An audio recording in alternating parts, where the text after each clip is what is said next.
fresque sur les murs de la ville de Lunel représentant Buffon. Comment est-ce arrivé?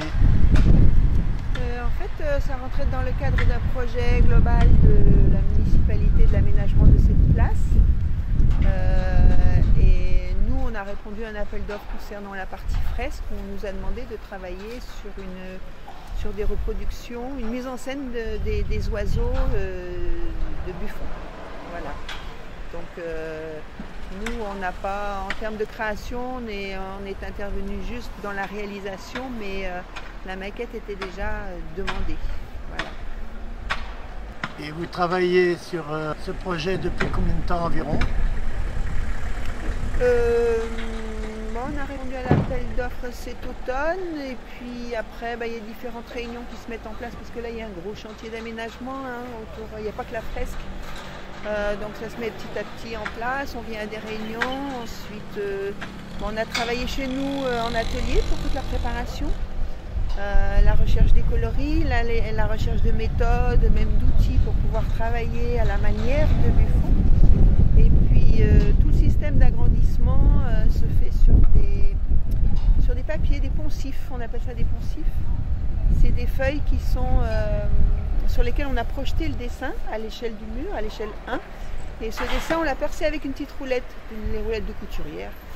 Et quand on arrive sur le mur, on positionne les papiers, on passe de la poudre à tracer à travers ces petits trous et ça nous reproduit le dessin à la bonne échelle. C'est un système classique de reproduction, les couturières faisaient ça, enfin bon voilà. Combien de temps il a fallu pour réaliser cette fresque? On a travaillé bien deux semaines en atelier et puis là sur place, on s'est mis une bonne équipe de 5 personnes parce que c'est l'hiver. Vaut mieux qu'on avance vite, avec les intempéries on risque d'être coincé.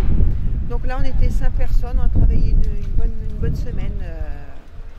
Hors préparation, voilà. Sur le chantier, on était là depuis une semaine. Et puis je vais vous demander, avec les intempéries, est-ce qu'il y a des risques de dégradation de cette fresque? On travaille avec des peintures acryliques bâtiment, on choisit les meilleures qualités possibles. Si le support est neuf et sain dessous, ça restera très longtemps. Après, quand on est en chantier, il faut que la peinture ait le temps de sécher. Si plus dessus, ça risque de dégouliner, mais une fois que c'est sec, c'est sec.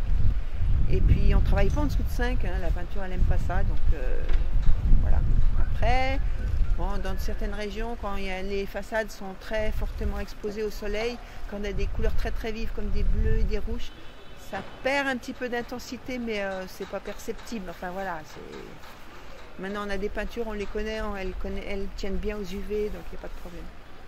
Et maintenant, il ne vous reste plus qu'à attendre que l'échafaudage tombe, puisque... Voilà, d'ici quelques jours, l'échafaudage va tomber, on va venir vérifier un petit peu qu'il n'y ait pas des petits oublis ou des petites taches qui traînent. Et puis après, tout le travail de l'aménagement va se faire autour de la fresque. Qu'est-ce qu'on peut vous souhaiter? Que les habitants de Lunel soient ravis, soient contents, aiment les oiseaux et se l'approprient. Mais on voit bien déjà la réaction des gens qui passent.